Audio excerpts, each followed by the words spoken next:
নমস্কার বন্ধুরা, আমি আজ আপনাদের সামনে এমন এক ইউনিক রেসিপি নিয়ে এসেছি, সেটা আশা করি আপনাদের খুব ভালো লাগবে। তো রেসিপিটা হলো মাছের ডিম। আপনারা অনেকেই মাছের ডিম রান্না করেছেন, তো আপনারা অনেকেই অনেক রকম ভাবে মাছের ডিম রান্না করে খেয়েছেন। তো আজ আমার মতন এভাবে রান্না করে দেখুন, আশা করি আপনাদের ভালোই লাগবে। তো চলুন বন্ধুরা, দেরি না করে এখন আমার ভিডিওটা শুরু করুন। বন্ধুরা, আমি সেই মাছের ডিমগুলি ভাপিয়ে নিয়েছি। তো আমার ভিডিওটা স্কিপ হয়ে গেল, তো দেখাতে পারিনি।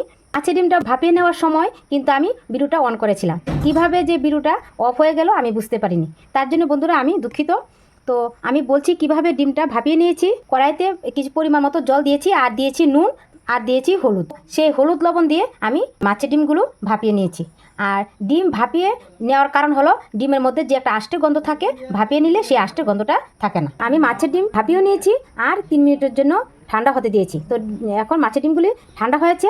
এখন ডিমের বড়া করতে কি কি উপকরণ লাগে সেগুলো এখন আমি দিয়ে দিচ্ছি। তো 500 ডিমের জন্য সবার প্রথমে লাগবে পেঁয়াজ কুচি। তো আমি এখানে মাঝারি সাইজের 2টো পেঁয়াজ কেটে নিয়েছি। আর এখানে দিয়েছি কাঁচা লঙ্কা। আমি আগে থেকে সবগুলি রেডি করে নিয়েছি। তো এখানে কাঁচা লঙ্কা দিয়ে দিচ্ছি। তো কাঁচা লঙ্কার পরিমাণটা আপনারা যে যেমন ঝাল খান সেরকমভাবে ঝালটা দিয়ে দেবেন। এখানে আমি 2 চামচ কাঁচা লঙ্কা দিয়েছি। আর এখানে দিয়ে দিচ্ছি রসুন বাটা। আমি রসুন বাটাও আগে থেকে বেটে রেখেছিলাম। আর এখানে দিয়ে দিচ্ছি আদা বাটা। আমি সব কিছু কিন্তু আগে থেকে রেডি করে নিয়ে রেখেছি। আর এখানে দিয়ে দিচ্ছি আমার ঘরের মুরগির ডিম। এখানে দিয়ে দিচ্ছি একটি মুরগির ডিম। আর এখানে দিয়ে দিচ্ছি স্বাদ মতো নুন। কালার জন্য দিয়ে দিচ্ছি হলুদের গুঁড়ো। আর এখানে ডিমটার স্বাদ বাড়ানোর জন্য দিয়ে দিচ্ছি কিছু ধনেপাতা। এই ধনেপাতা জানেন এই সিজনে কিন্তু এই ধনেপাতাই পাওয়া যায়। এটা কিন্তু অপশনাল, এটা দিলেও হবে না দিলেও হবে। আর সবশেষে দিয়ে দিচ্ছি 2 চামচ বেসন। এটা কিন্তু বাইন্ডিংয়ের জন্য দিয়ে দিচ্ছি। আর এখানে দিয়ে দিচ্ছি কর্নফ্লাওয়ার। কর্নফ্লাওয়ারটা দিলে ডিমটা একটু খেতে টেস্ট হবে, মসমস করবে। আপনারা বাড়িতে যদি কর্নফ্লাওয়ার না থাকে তাহলে চালের গুঁড়ো দিলেই চলবে। এখানে সবশেষে দিয়ে দিচ্ছি কাশ্মীরি লঙ্কার গুঁড়ো। এই কাশ্মীরি লঙ্কার গুঁড়ো দিয়ে দিচ্ছি কালারের জন্য। এটা কিন্তু অপশনাল, এটা আপনারা স্কিপ করে নিতে পারেন। তো সব উপকরণগুলো আমার দেওয়া হয়ে গেছে। এখন আমি মেখে নিচ্ছি। দেখুন ডিমের সাথে সবগুলো উপকরণ মাখানো আমার কমপ্লিট হয়ে গেছে।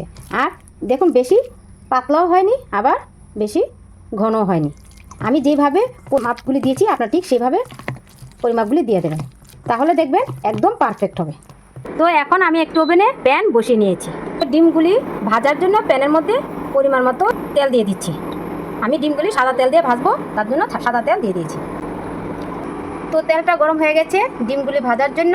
তো আমি এক এক করে বড়াগুলি দিয়ে দিচ্ছি। ওভেনটাকে লো হিটে রেখেছি।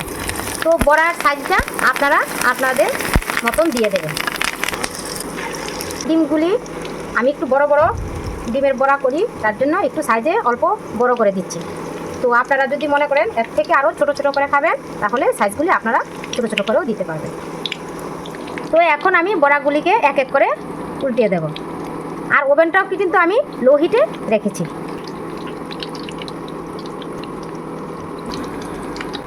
তো সবগুলি বড়া এক এক করে আমি উল্টিয়ে নিচ্ছি। এক পিঠ হয়ে গেল। তো এখন ডিমগুলি পারফেক্টভাবে ভাজা হয়ে গেছে আর লাল লালও হয়ে গেছে। এখন আমি আলাদা একটি পাত্রে নামিয়ে নিচ্ছি। তো এখন বাকি ডিমগুলিও তেলের মধ্যে দিয়ে দিচ্ছি। তো আমার সবগুলি ডিম দেওয়া কমপ্লিট হয়ে গেছে। আর এগুলি এখন ভাজা করে তারপর আবার আপনাদের কাছে আবার ফিরে আসবে। তো বন্ধুরা, আমার সবগুলি মাছের ডিম পারফেক্টভাবে ভাজা কমপ্লিট হয়ে গেছে। এখন আমি এই মাছের ডিমটাকে ফোড়নে দেব। তো দেখুন এই মাছের ডিম ভাজা কত সুন্দর মচমচ হয়েছে। আপনাদেরকে আমি দেখিয়ে দিচ্ছি। দেখুন কি সুন্দর মচমচ হয়েছে। মাছের ডিম ভাজার পর আর আমার এই তেলগুলো বেঁচে রয়েছে, বেশি তেল লাগেনি। তো আমি তো এতগুলি তেল দিয়ে তো আর ডিমটা রান্না করব না, তার জন্য এখান থেকে অল্প অল্প করে তেল নিয়ে আমি রান্না করব। তো এখানে নিয়েছি মিডিয়াম সাইজের 2টো আলু। তো আলুগুলি আমি আগে থেকে কেটে ধুয়ে রেডি করে নিয়েছি। এখন আলুগুলিকে এই মাছের ডিমের কড়াইয়ের মধ্যে ভেজে নেব। তো এখন আলুগুলি ভাজার জন্য কড়াইয়ের মধ্যে পরিমাণ মতো তেল দিয়ে দিচ্ছি। তো তেলটা তো চামচ দিয়ে দিচ্ছি, কেননা তেলটা প্রচণ্ড গরম, বাটিটা আমি ধরতেই পারছি না। পরিমাণ মতো তেল দিয়েছি। আর এখন দিয়ে দিচ্ছি আলু। তো আলুগুলি ভাজার জন্য দিয়ে দিচ্ছি কালারের জন্য হলুদের গুঁড়ো, দিয়ে দিচ্ছি স্বাদ মতো নুন। এখন আলুগুলিকে নেড়ে চেড়ে ভালো করে ভেজে নেব। আলুগুলি ভাজা হয়ে গেছে। তো এখন আলুগুলিকে একটা পাত্রে নামিয়ে নিচ্ছি। এখানে ফোড়নের জন্য পরিমাণ মতো তেল দিয়ে দিচ্ছি। তো বন্ধুরা, আপনারা যদি তেলের পরিমাণটা বেশি খান তাহলে আপনারা তেলটা দিয়ে দেবেন।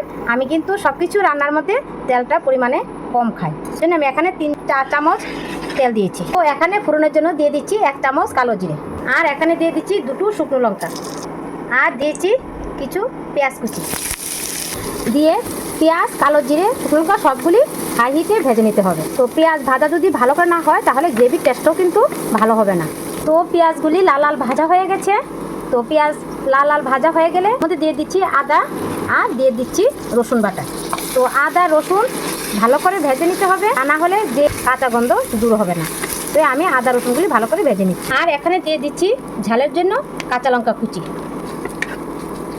এখন এর মধ্যে দিয়ে দেব কিছু গুঁড়ো মশলা। তো এখন কালারের জন্য দিয়ে দিচ্ছি হলুদের গুঁড়ো, দিয়ে দিচ্ছি ধনের গুঁড়ো, আর এখানে দিয়ে দিচ্ছি জিরের গুঁড়ো।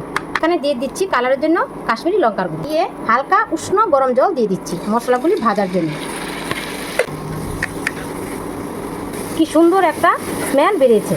কালো জিরে দিয়েছি, আদা রসুন বাটাও দিয়েছি, আর আমি এখানে কিন্তু সবগুলি ঘরোয়া মশলা ইউজ করেছি। এগুলি মশলা এখানে সবার কিচেন রুমে থাকে। মশলা সবগুলো এখন ভাজা ভাজা কমপ্লিট হয়ে গেছে। তো এখন দিয়ে দিচ্ছি আগে থেকে ভেজে রাখা আলুগুলিকে দিয়ে এখন ভালো করে নেড়ে নিচ্ছি। আর এখন আলুগুলোকে মশলার সাথে ভালো করে কষিয়ে নিয়েছি, আর মশলাগুলিও ভালো করে ভাজা হয়ে গেছে। এখন দিয়ে দিচ্ছি উষ্ণ গরম জল। ঝোলটা তো আমি উষ্ণ গরম জল দিয়েছি, তো ঝোলটা তো সেদ্ধ হয়ে গেছে। এখন ভেজে রাখা ডিমগুলি দিয়ে দিচ্ছি এক এক করে। তো ডিমগুলি দিয়ে তারপর কিছুক্ষণ 2 থেকে 3 মিনিটের মতো সেদ্ধ হতে দেব, তাহলে সব কিছু ভালো করে মাছের ডিমের ভেতরে ঢুকবে। 2 মিনিট হয়ে গেছে, আর ডিমের ভেতরও মশলা ঝোল সব কিছু ঢুকে গেছে। আর আপনারা বুঝতেই পারছেন, তো গ্রেভিটা কিন্তু আমার পারফেক্টভাবে রেডি হয়ে গেছে। এখন আমি এটাকে নামিয়ে নিচ্ছি। নেওয়া হয়ে গেছে। তো এখন ডেকোরেশনের জন্য দিয়ে দিচ্ছি 2টো কাঁচা লঙ্কা কুচি, আর দিয়ে দিচ্ছি কিছু ধনেপাতা। তো আপনারা এখানে কিন্তু গরম মশলাও ইউজ করতে পারবেন। তো বন্ধুরা, আমি যে মাছের ডিম রান্না করলাম আলু দিয়ে, সেই রেসিপিটা ইউনিক হয়েছে কিনা তা কিন্তু অবশ্যই কমেন্টের মাধ্যমে জানাবেন। জানালে কিন্তু আমার ভিডিও বানাতে উৎসাহিত হবে। আর যারা আমার চ্যানেলটাকে সাবস্ক্রাইব করেননি তারা সাবস্ক্রাইব করে দেবেন। তো বন্ধুরা, আপনারা সবাই ভালো থাকবেন, সুস্থ থাকবেন। আবার দেখা হচ্ছে পরবর্তী ভিডিওতে। ততক্ষণের জন্য বাই।